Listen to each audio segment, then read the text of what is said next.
главных героев рассказа «Телеграмма»? Эльжу, пожалуйста. Главный герой рассказа «Телеграмма» Катерина Петровна и ее дочка Настя. Какие проблемы поднимает автор в своем произведении? Кто ответит на этот вопрос? Рамазан, пожалуйста. Проблема одиноких ставки и материнской любви. Молодец, хорошо. Еще какие проблемы? Арай. Проблема взаимных отношений родителей и детей. Так, хорошо. Какие еще проблемы ставит автор? Камила. Проблема милосердия и сострадания. Молодец. Ребята, а что вы узнали о главной героине этого рассказа, Катерине Петровне? Пожалуйста, Кавсар.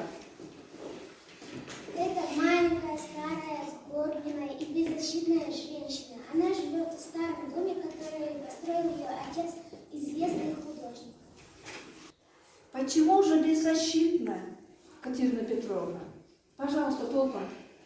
Потому что нет рядом с ней